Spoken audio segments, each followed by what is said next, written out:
Nick, really interesting presentation. So thank you very much for that. And I was really intrigued by the 5 points of happiness that you drew up, which seemed really motivational factors. Yeah. So it made me think, actually, in the studies that you've explored, to what degree do hygiene factors have to be achieved before you can move to those motivational factors? I.e., you haven't got the money, your workplace is horrible, it's dirty, or whatever it might be. Yeah. So be fair is a hygiene factor. Effectively, it's got really well. I mean, there were other things you could think about there about having the right materials, something around the work environment, which is a hygiene factor. Put people in a building site, they're not going to be happy. Yeah. As a general rule, be fair. It doesn't have an upside. Once you've met it, it's basically what they would call technically a deficit need. That once it's met, it hasn't got an upside. All the other 4 have got strong upsides. So, but if you don't, so you want to pay off the table basically. Pay people fairly, be transparent. Collective bonuses perhaps rather than individual ones. Those sort of things, and it doesn't become an issue. Similarly, I mean, work-life balance is an interesting, fair one. I would say long hours cultures are theft. And there's lots of data to show that whatever people say, people who are working 45 hours and more a week tend to be unhappier in their whole life. Maybe not with their work. Some people choose to work longer because they actually enjoy it, but they're probably going to have external problems in their lives outside, which will start to become hygiene factors for you because a marriage will split up or something else will happen and things like that. So long hours cultures as a general rule are bad, and I would say they're unfair. So those are the sort of hygiene factors that come in. What I thought was quite interesting, I read an article in the week, I can't remember where the source came from, but it was one of these surveys of children education levels across the world, and typically they were reporting that Britain was the lowest in all these different academic performances, or way down the scale. And then in the small print it said that the thing they never reported was that British children are the happiest. Are the happiest? In schools, yeah. I haven't seen that data. Most data for Britain in Europe, where there's good data comparing schools and kids' experience of schools, puts the Britain in the middle.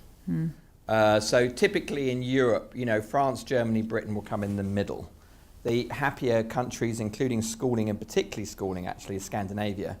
They don't start school till 6 or 7, and they have a lot more play in school, and schools are really quite different. I went out with a Norwegian for a long time. She had kids in school. It was quite a different experience for her kids than my kids here in the UK. So that would be typically where I would see UK data on that. I don't know the specific one you're talking, but I would doubt that result. No. Yeah. It was interesting that was a measure that they hadn't reported in the press, but they'd picked up on. Yeah. So what do you put the happiness down to? The for the kids is the play and that freedom then? Well, I mean, kids. It's a lot about relationships, and again, it's not really very dissimilar to what I put. I mean, being able to be themselves is an important factor. I mean, actually, for our own personal happiness, physical activity is great. And actually, the fastest way out of a bad mood for anybody is physical activity. Turn the music on and dance. It doesn't have to be running. In fact, the biggest insulator for both health and happiness is walking. Walking regularly, quite a long way actually. Humans are probably designed from an evolutionary perspective to walk between 8 and 12 miles a day, and to just run occasionally when a predator was coming. So we actually don't often run, but we walk a lot. Okay, thank you. Yeah. Just out of interest, does that follow through into work in Scandinavia? What? I'll give you the happiness in school, and then later on in work life. I'll give you the answer after, because I'm from Scandinavia. Where are you from? Where are you from? Denmark, yeah. Well, I worked in Sweden for a long time. Denmark is, traditionally the happiest country in the world, and I believe you have a word which means work happiness. Yeah. Can you say it for me? Hygge. Oh well, hygge's cute, isn't it? Hygge's sort of like cozy, isn't it? Yeah. Anyway, the work data So basically, the only international work data that I know very well, I know the Netherlands, I know Finland, because we've done surveys in those countries. And Finland and Netherlands are definitely happier than the UK and the USA at work. But they have their own issues. Certainly in some of the Scandinavian countries, they have really short working hours and maybe too much happiness at work sometimes. I agree. So maybe in terms of your comparison, if you have comparison in terms of those 5, how many companies are working on those 5 in as a percentage of businesses? I mean, I don't need the data, but out of your experience. I really can't give you a good answer to that to know how many are. I do know that my favourite company is a Dutch healthcare company called BridgeTalk. And it's a not-for-profit, and it's about community nursing.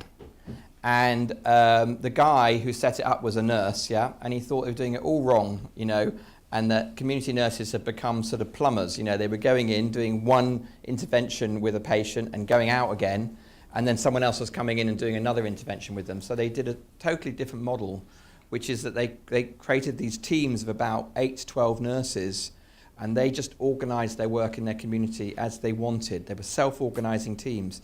The centre of the organisation just provides support to them. So these are self-organising sort of modules with support from the centre. Coaching support, say on finances or whatever, access to resources. And BridgeTalk employed nobody in 2006. That employs 7,000 nurses across the Netherlands. It is the dominant healthcare provider. And it's all based on that model, which is almost purely on autonomy, empowering people, connecting them, yes, supporting them, being fair, challenging them, but nursing is a challenging job anyway, inspiring them. They were already inspired by the work. Their key intervention was empowering them to do the job and shape the work they wanted to do themselves. So they hit all 5 of those beautifully, and all the examples of great places to work will be hitting those, whether they call it or not, I'm sure. Please. Nick, I spend a lot of time in the city of London where everybody measures the living daylights out of everything. Yeah. Can you give me any inspiration? I mean, is there any possibility that you see companies measuring their performance using some form of happiness index that would be audited, for example? Is that a possibility based on what you see? Well, if I want a successful business, it better be. But, I mean, we got a lot of interest in what we're doing. When we're literally just launching this month, this new tool.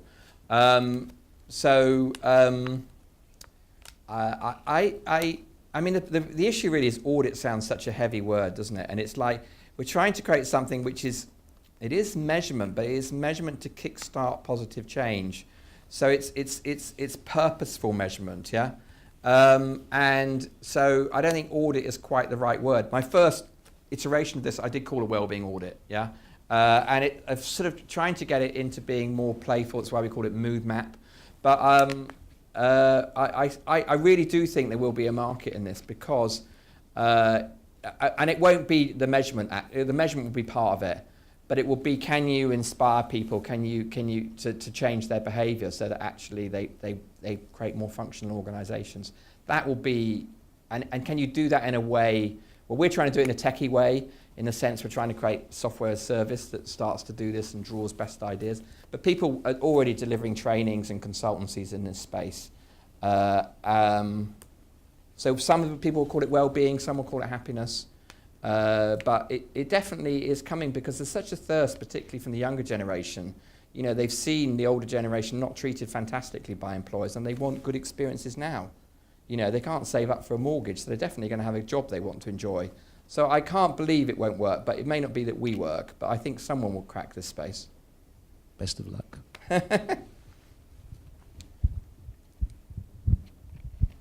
Any last questions? One more down here. And then we'll be having drinks in the bar, some drinks and canapes, and we can also continue there as well. So. Hi. So my name's Jackie. I'm from a company called House of Colour. Yeah. And we're a franchise network of image consultants. Yeah. And what we're looking at the moment is, from a company perspective, what is our purpose? Yeah. And because we know it's much more than looking good. It's not about what people wear and how they look. That absolutely is the key to unlock something. But what we've seen, and I've been pondering on this for several years, like what is it? What are we really achieving? Because we work with burns victims, we work with business people, we work with children, we work with recovering people, and everybody gets unlocked into something, and we've realised it's unlocking the potential of their confidence. Yeah. When we feel confident, we move forward. I was interested in that happiness, productivity, which one is the bigger cause. Have you ever looked at how people look comes into it? Because if we look in the mirror and see someone who looks healthy and confident, then we feel more healthy and confident, regardless of whether we felt that in the first place. Have you ever looked at that connection? Not specifically, but there's lots of these virtuous cycles where, and also there's the opposite, there's vicious cycles, where, and it's how you get the reinforcing positive feedback loops to work, whether that is, about a mirror literally or about a metaphor of a mirror, but actually how do you get feedback loops working that actually help the positives reinforce themselves. But you obviously want a dampening feedback on the negatives. You want to dampen down the negative ones, so you need a different one for those. So that's the sort of trick of it. I mean, they definitely exist psychologically, and we experience them with people. So, when we are with, our, whatever you want to call it, what did you call it? Your special other. You called it something else, didn't you? Significant other. When you're with the person you love, basically, or you're with someone that you love, we get this very quick positive reinforcing feedback loop that goes that you see them, you smile, and like you're both suddenly really happy because you're seeing each other.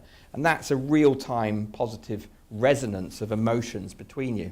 And similarly, you can, if you see someone that you don't like, you have a sort of recoil thing where you're trying to move away from the negative threat. So these things happen very naturally in us. But we also, as all of us know, we all have our troubles. We all have our, our wounds in life by the time we've got any age kids get them anyway. But there's your psychological wounds, and we can get stuck in bad patterns for sure, things that are not healthy for us, and our confidence can erode, and we can tell ourselves, ridiculous negative messages that we wouldn't tell anyone else. Yeah. We tell them ourselves. So there are patterns to be broken here, and there are patterns to be reinforced. Okay, and then have you worked with investors and people at all? I haven't worked with investors and people, no. Because we hold the Investors and People Award, and it's really important for us because people are at the heart, and they keep trying to persuade us to take on their health and well-being, and we haven't looked into it seriously at the moment. We're not at that point, but from the bit I've heard, there may be some. Yeah, we're sort of on our list of things to do. I mean, at the moment we're in a proof of concept phase of a startup, where you're trying to work closely with some clients because we need investment later this year. So we're much more about how do we actually prove that this works, and then we will try and scale later, hopefully. Cool. I'll speak to you later. Thank you. Okay. Well, thank you very much, Nic. You're welcome.